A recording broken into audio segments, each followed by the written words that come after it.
because it is in our story where we truly find that in our DNA, that same DNA that flowed through our ancestors is here today. And that trail of tears, that forced removal, is where we find that resilience so many times.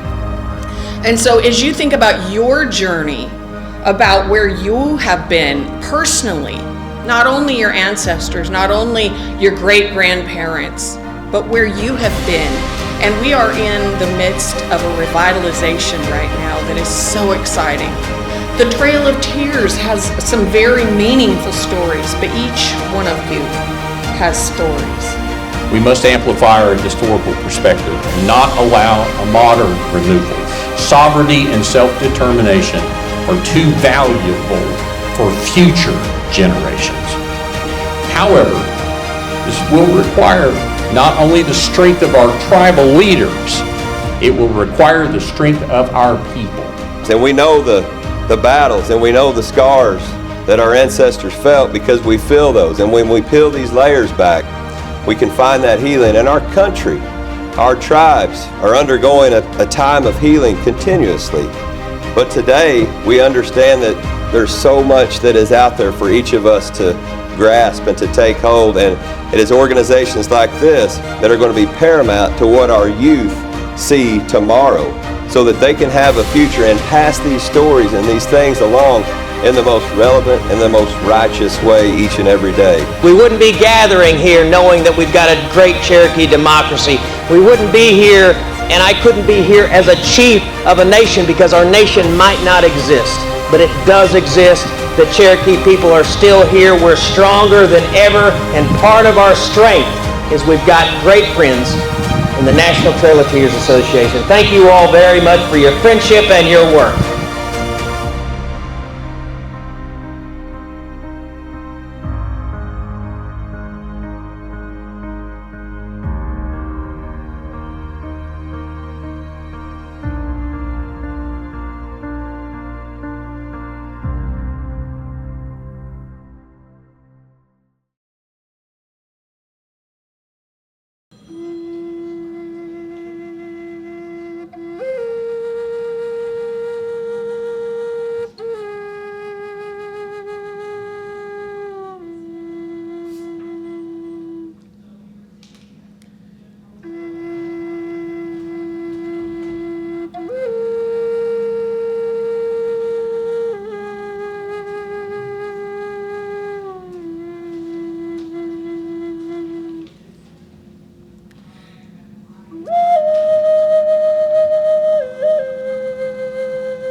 So hocha fort focha kisla, micha Donna Cortney, chakasha saya, ichaloxi ixa ishtaon chalolali, micha William Brooks Cortney.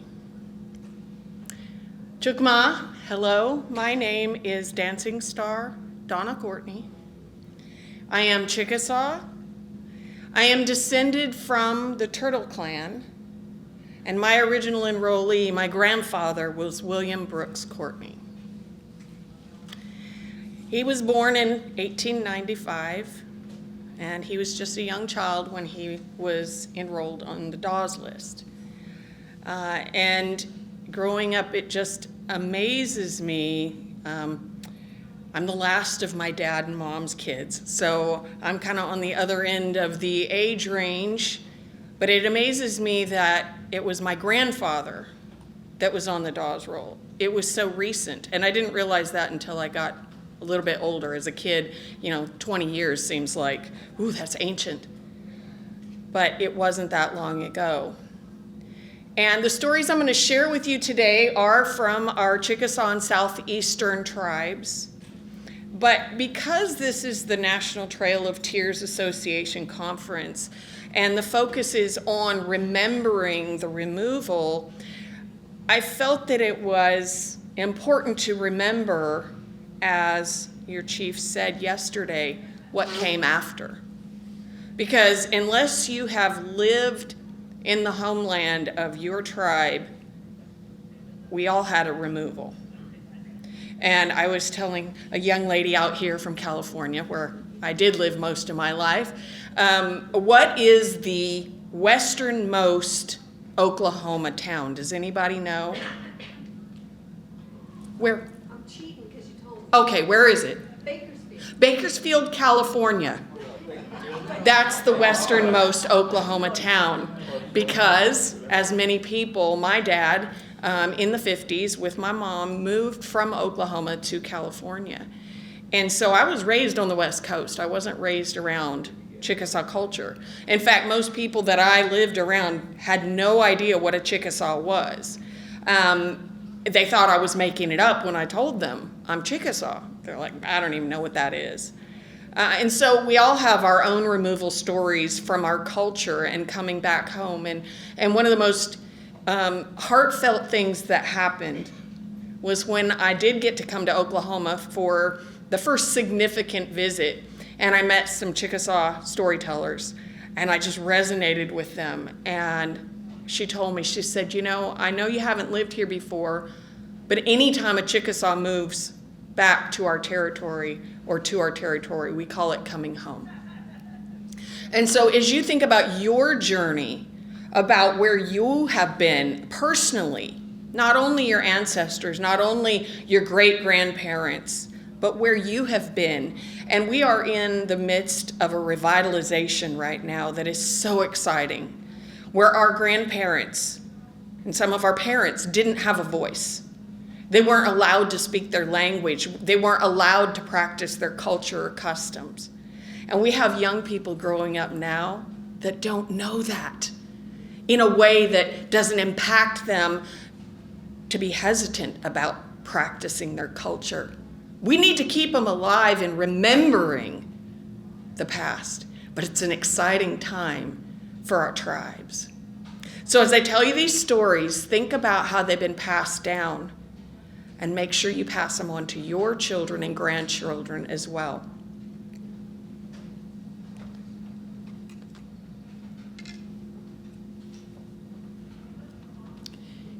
Now you're going to hear some various versions, I better preface that. You may hear a different version of these stories because all tribes have some similar stories that are shared. So this is our version, our Chickasaw version of creation.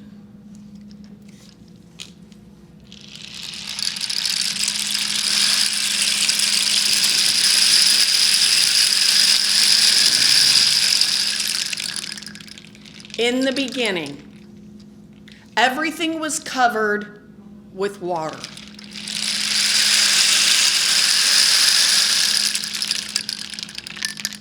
The only living things were a few small animals that floated along on a raft made of hard wood. Nothing else could be seen above the surface of the water. Well, one day those animals decided that they wanted to see something. Anything besides more. That's your cue. Water, thank you. I figured you'd catch on.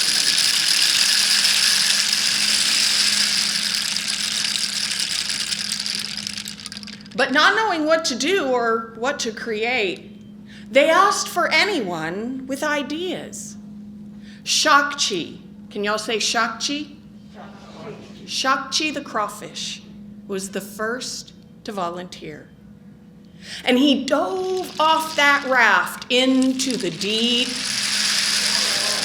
You guys are good.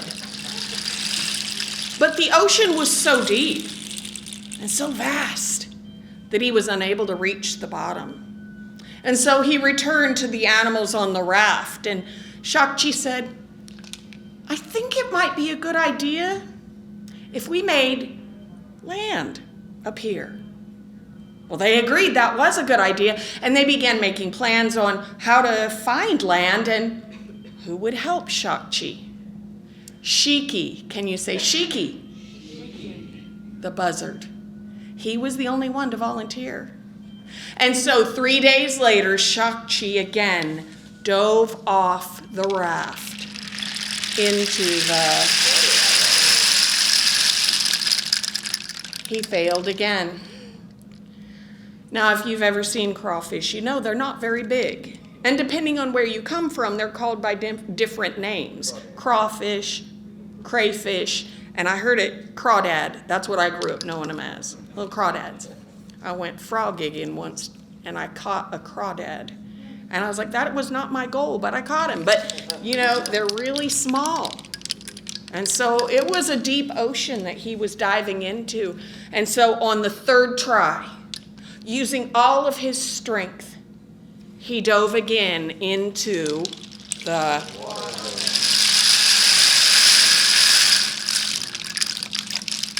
and finally, he reached the ocean floor.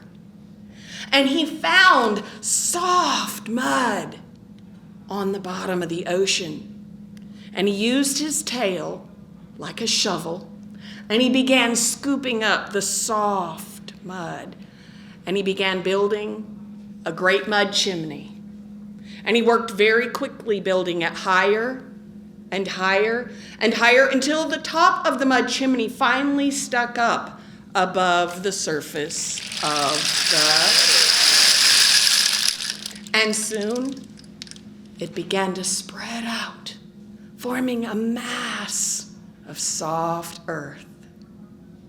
Now the animals that were still on that little raft, they looked in all four directions, and they saw this new land, and they thought that Shakchi had done a good job. But they got off the raft, and they began exploring this new land, and they thought it was too flat. I'm wondering if it was the panhandle. I'm not sure. And so they were used to the ocean waves, tossing them about. And so they were used to those small waves and the bigger waves and sometimes the rolling waves. And so because Shiki the buzzard had volunteered,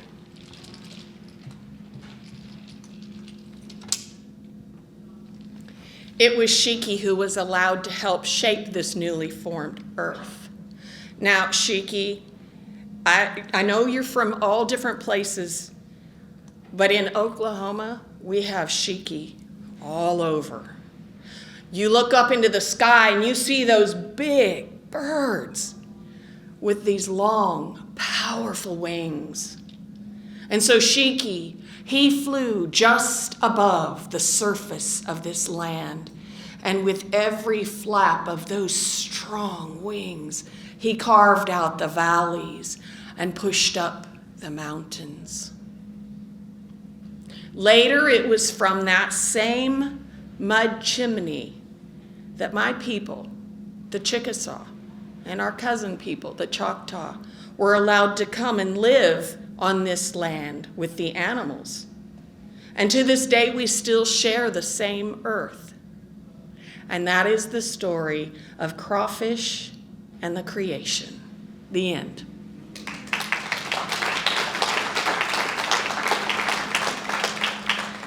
Do you have any questions? Yes, ma'am. I may have missed this, but, and I've only been recently made aware of this, but how are the Chickasaw and the Choctaw brother tribes? And I've even been told that the language that Choctaw and Chickasaw, they can understand each other's language. That is a great question. So the question is how the Chickasaw and Choctaw related, or how did we come to be? That's my next story. I'll get to that. But that's a great question. So as Jason got up here earlier, he sang Choctaw hymns. And so those are still sung in many of the Chickasaw churches. And so Miss Donna Brown, she'll be able to speak more historically on that. I get to speak from more of the entertainment side. So, but some of what I tell you in the stories has been handed down, like I said, for generations. And so I actually brought a book that I'm going to show and just tell you about, that is great for doing some research if you want some more historical facts. But yes, we are related, and there are rivalries if you see history. But today we're working together. So just real quick, anybody know what this blue thing is? It is a rain stick. It looks like a gourd. It is a gourd. Good job. There's a lot of people that they're like, I don't know what that is. The kids, they go, it looks like a giant pickle. But it is a gourd, and I created this to help tell that story because in the Southeast, unlike the Southwest, we didn't have cactus, right? And you'll see in the Southwest that rain sticks made out of cactus, and I wanted to do something to help tell the story because gourds were very important to our tribes, as you probably know. They're actually found on every continent on the planet except for Antarctica. Haven't figured that one out yet, why. But they are considered a gift from our Creator because they're so useful. So every time you see a gourd, just remember it is a gift from our Creator, and they're 100% recyclable and usable as cups, bowls, containers. So I'm kind of fond of them. So this story is about the migration and how the beginning of the Chickasaw and the Choctaw people came to be. A long time ago, somewhere in the West, our people lived. We don't know exactly where, but we do know that they were being constantly warred on and attacked by a fearsome enemy. So our people went to the Hopai, the prophets, and they asked them to come up with a solution. So the Hopai gathered around the council fire, the lowak, and they deliberated for many hours. But most importantly, they sought the wisdom and the guidance of Abba Benili. Can you say Abba Benili? That's the one who sits above. After many hours, it was decided that the people would find a new home.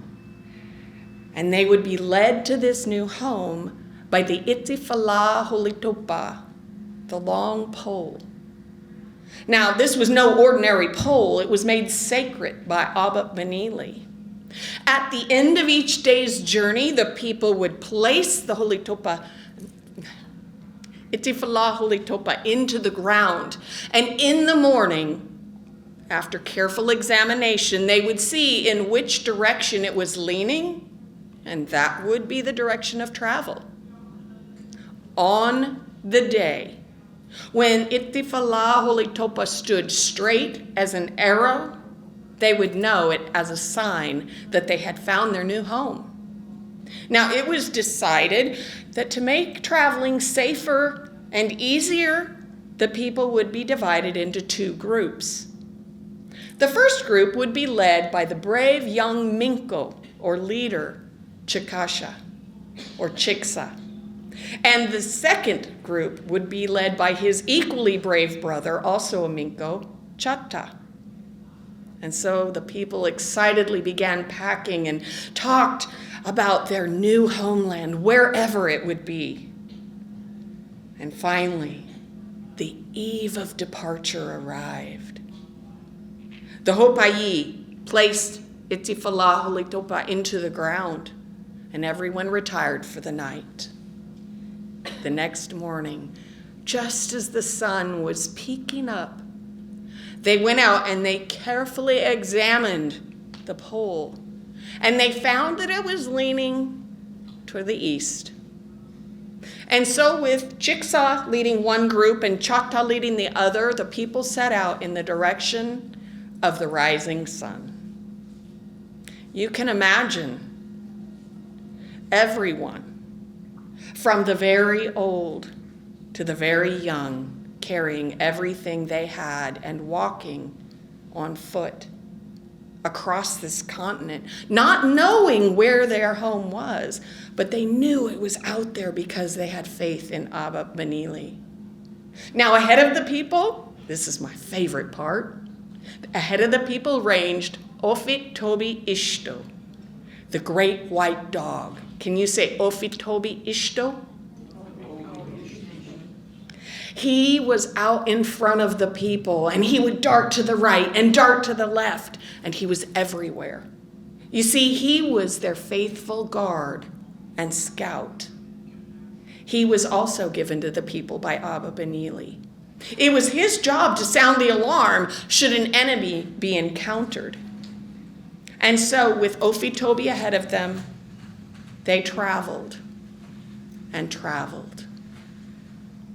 Well, one day, just as the sun was starting to set in the west, they came upon a scene the likes of which they had never seen before. It was this great, massive river. They knew it must be very old because it was so large and so swift. Well, as they camped that night, the families were excitedly talking to one another, saying, "This must be our homeland because look at this watercourse. Look at the trees. It's beautiful here. This must be the place." But when they got up the next morning, Itifalaholitopa was leaning to the east. They knew that somewhere on the other side of this great river that we now know as the Mississippi, their homeland was somewhere on the other side. So they began building rafts, and soon a crossing was underway. But a tragedy occurred almost immediately. The raft that was carrying Ofitobi Ishto, when it got to the middle of that swift and massive river, began breaking apart. And although the people were quickly rescued, Ofitobi, who had managed to climb up onto a broken piece of wood, was beyond their reach. They could do nothing but helplessly watch him being swiftly carried downstream and out of sight. That was the last that we saw of Ofitobi. The people, as you can imagine, mourned. They were so sad and brokenhearted. But they knew they had to continue on. Finally, everyone was ferried across safely. Not a life was lost. And so the people continued on. And then one day, at the break of day, near a place called Nanawaya, they saw something else very amazing that astonished them. Itifalaholitopa that was in the ground wasn't leaning east and it wasn't leaning west. It was wobbling around crazily. And they didn't know what to make of this. What does this mean? But then finally, it became perfectly still. This was the point of contention between the brothers. Does anybody in here have siblings or spouses? Do you ever argue? Never. Choctaw believed that because Itifalaholitopa had stood still, they had found their home. Chickasaw didn't like the way it had wobbled around. He thought that they should still keep on traveling. And so Chickasaw and Choctaw and the Hopai, they gathered around and deliberated for hours. Chickasaw, seeing that talking was getting nowhere, he picked up Itifalaholitopa and commanded all those that believed that their homeland lay farther towards the east to pick up their packs and follow him. Those that followed Chickasaw, though relatively few compared to those that stayed in the camp, would now be called Chickasaws. Those that stayed with Choctaw would be called Choctaws. And so the Chickasaws continued east for some time. But then one morning, Itifalaholitopa leaned towards the west. And so they continued following. And then one morning, they looked at Itifalaholitopa standing straight as an arrow. And they knew for certain that they had reached their homeland only about 100 miles north of where the Choctaw had stopped. And they knew that their long journey had come to an end. And this is the beginning of the Chickasaw and the Choctaw peoples. The end.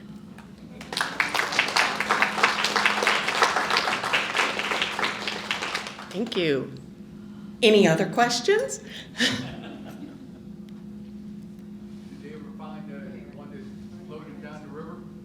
Ophitobi, did they ever find Ophitobi Ishto? Well, there are again many stories and many beliefs that have been passed down. And one of them is that Ophitobi passed on into the afterlife. And when you look at the cosmology of Chickasaw belief, at nighttime, so you have the upper world, you have the middle world, and then you have the underworld. And when it's nighttime, the underworld is reflected in the stars. And so you see that great cluster of stars that goes across that we call the Milky Way. We call it Ophitobi Ihina, the white dog's path. And it is believed that Ophitobi is up there guiding our spirits to the afterlife to be with Abba Benili, the one who sits above. So Ophitobi is still out there, and he is still watching us. And every time we see a white dog, we can remember that Ophitobi was sent to us as a gift, and Abba Benili is always sending us gifts to protect us and guide us. So, great question. Any other questions? Great. Well, I'll move on. Oh, yes. What inspired you to begin to start storytelling? Did you hear about like Teata and all of a sudden? Did she inspire you? Or? Great question. So the question is what inspired me to become a storyteller? Have I heard about Teata? Now, for those of you who may not know who Teata was actually a Chickasaw storyteller. That she was very influential in the world at a time when it was not legal to be Native and practice your culture. And she actually did storytelling for President Franklin Roosevelt and Eleanor, his wife, as well as many other dignitaries, including King George, and several other locations. She traveled the world. And so she was an inspiration to me. And if you want to hear some of her stories, an exciting announcement that recently happened. I'll tell you how I got started, but we actually have a walking app the Chickasaw Nation does. It's called Aya Walk, AYA walk.com. If you go there, we just released our latest voice character, because what it is you can actually choose a character, whether they're fictional or a real person from history, and you can walk along with them. And when you walk so many steps, different points of interest are opened up. And so they'll teach you about history, about the Chickasaw. Well, I got the privilege and honor to do the voiceover for Teata, and she was just released. And so you could walk along with her and hear about her lifetime and the different stories that she actually told, which were not exclusively Chickasaw. She actually told stories from a variety of tribes because she was very aware that the stories needed to be told. So, and she was actually, LaDonna, correct me if I'm wrong, she was the first person inducted into the Oklahoma Hall of Fame. Yes. So, great question. But how I got started, who has kids? My daughter's 21. And so 21 years ago, and prior to that, but 21 years ago specifically, I had a daughter and I wanted to start reading to her. And I'm the type of brain that can't keep characters straight if I just read it kind of flatly. So I started reading in character voices. And in fact, before she came along, my sister-in-law told me that I ruined her daughter, my niece, because she would try and read stories to her and she's like, you're doing it wrong. You need to do it like Aunt Donna and read it in character voices. Sorry. So that's kind of where it started. And so then when I got connected with the tribe after having lived on the West Coast and finding out, wow, there are more of us out there than just my family, that's where it really kind of started to blossom. And it's important that we remember our stories and pass them along because there's so many lessons to be learned that we don't want to forget. Any other questions? All right, so this next story actually comes to us right after another event. Has anybody ever heard of the story called The Tortoise and the Hare? Okay. And you know, if you know that story, that the hare was sure to win because he was so fast, and the tortoise was so slow. But slow and steady wins the race. Well, in Chickasaw, we call that turtle, that tortoise, Loxie. Can y'all say Loxie? Loxie. And Loxie was so proud. He was happy he won that race. And so he invited 2 of his brothers to go hunting. So 3 Loxie went out hunting, and they were going to go and get game and bring it back to the turtle village, and they were going to have a celebration. Well, they went out and they hunted all night long, and they got meat and they dried it and they tied it onto a stick, put it over their shoulders, and they began walking home.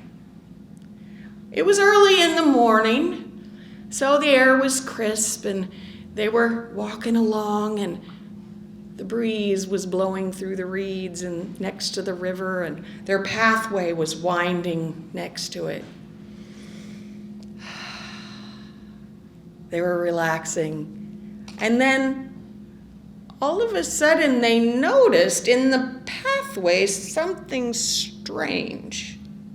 So Loxie, he said, "What is that? I got to get a closer look." So he hands the pole off to his brothers. He reaches down, picks it up, and it's long black hair. I wonder where this came from. I know. I bet you that this long black hair came from the Chickasaws that live just up the river. You know, they say they're unconquered and unconquerable. They're pretty tough warriors. I'm going to take this back with us to the Turtle Village. I'm going to tell everybody not only did I win that race against Chokefee the rabbit, I'm going to tell them that I fought the Chickasaws and I won. And that's how I got this hair. "Oh, that's a good idea," said his brothers. And so he tied that on to that pole with that meat, put it on their shoulders, and off they went down that pathway again. Well, right about then, a strange head popped up out from those bushes that were nearby.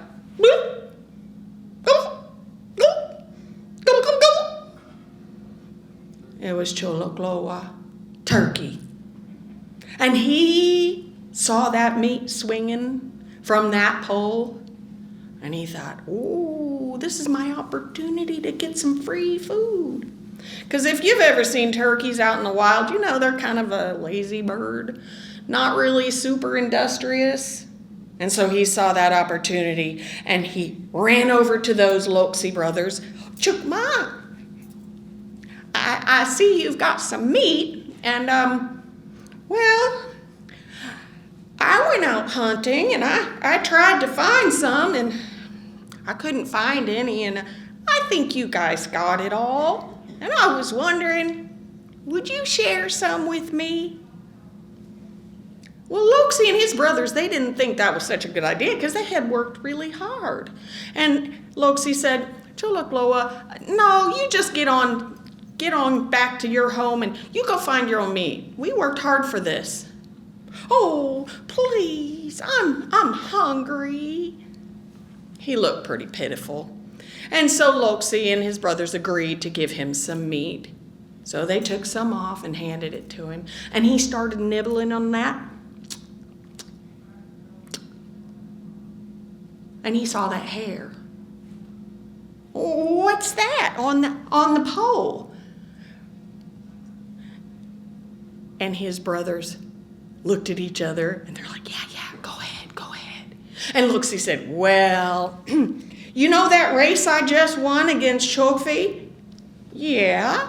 "Well, after that, I fought the Chickasaw warriors and I won, and that's how I got this hair." "Wow, that's amazing." Now Cholokloa, he kept looking at that hair and he thought, "I gotta have that hair." If you've ever seen a turkey, they kind of got a smooth head. And he thought if he had that hair, he would look handsome. Because you see, he was looking for a wife. And he knew he could get any pretty turkey girl he wanted if he had that hair. And so he had to do something to get that hair. "Oh, may I hold it?" "No," said Loxie. "We're going to get on home." Oh, please. "What if I show you how to wear it so that when you get back to Loxie village, you'll look handsome?" Well, that sounds like a good idea, thought Loxie. So he handed him the hair. Cholokloa put that on his neck and he tied it together and smoothed it down. And he said, "There. Doesn't that look nice? Doesn't that look handsome? I think you'll be the best dressed." He took off running with that hair. Loxie and his brother said, "He's getting away." So they pulled out their bows and arrows and they shot at Cholokloa. They shot him in the ankles. It wasn't enough to stop him, though. He kept on running and he got away. But next month, about the end of the month, if you have a turkey dinner, I want you to look at that drumstick. When you get down below all that meat at the bottom of the drumstick, you're going to see a long leg bone, and then you're going to see a bunch of splintery bones. And that is where Loxie and his brothers shot turkey Cholokloa in the legs. And it's also why all of Turkey's grandsons have that beautiful, long black beard. The end.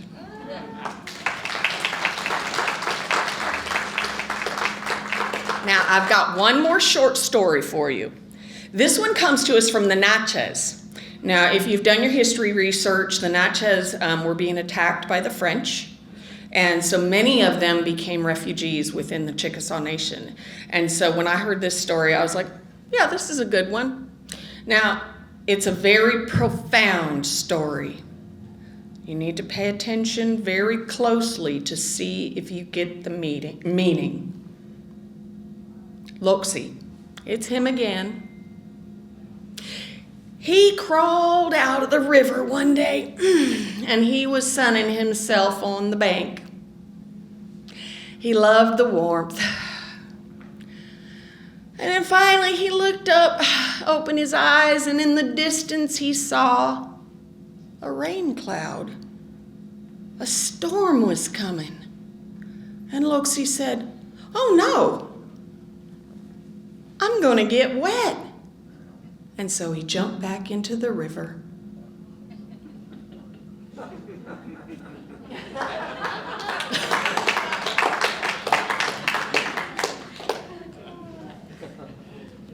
It's very profound. I get the reaction from the little kids when I go to schools and the elementary schools. What? Well, that was dumb. He is already going to get wet. Maybe that's where the look before you leap came from. I don't know. So I mentioned a couple of books, one book. This is called The Early Chickasaw Homeland by Dr. Dyson. If you do not have this book, you can find it at the Chickasaw Press. I highly recommend this, not just because it's Chickasaw. This is about origins, boundaries, and society of the Chickasaw, and also mentions the Cherokee, the Creek, the Choctaw, and our interaction with the English and other Europeans. This has got a wealth of information in it. The footnotes are oftentimes more than the text on the page, but I highly recommend this. If you forget the name of it, it's called The Pretty Book. So if you call the Chickasaw Press and say, "I want the pretty book," this is the one. It's got a lot of things in there. And then the other thing I wanted to mention is I had talked with a few people in the last couple of days, and, stories. I'm telling you some traditional stories. The Trail of Tears has some very meaningful stories, but each one of you has stories. And some people are like, "I don't know any stories. My life isn't interesting." That's because you're trying to access an abstract idea. There are books out there like this one, and I'm not paid or promoting them. It's just an example. This is Telling Your Own Stories by Donald Davis. Books like this are great for you to ask your family members, to think yourself and write down. For example, when someone says, "What is your story?" and you're like, "I don't have a story." What if I were to ask you, can you remember a time when you almost won, but not quite? It gives you some specifics. How about this? Can you remember a time when you were tricked or lied to? How about, tell me what Sunday afternoon was like at your grandma's house.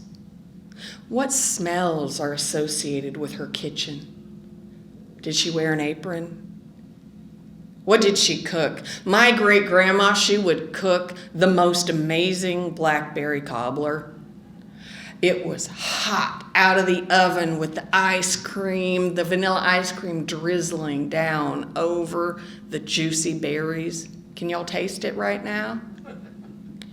These are the things that we need to think about to pass on to our children and our grandchildren, because this is what's going to grab their attention. If you can tell them your story and why it's important that they remember it and how it's connected to the greater picture of the tribes, then you're going to be able to know for certain that your story will live on. Chugmashki, Yakuki, I appreciate you listening. And one of my favorite things to encourage people about is to stay curious, because life is big, life is amazing, the creation is wonderful. There's so many things to discover. And in Chickasaw, we would say, Onokfili Katimi. Did I say that right, Jason? Katima. Onokfili Katima. Stay curious, because the world is out there waiting for you. Chugmashki.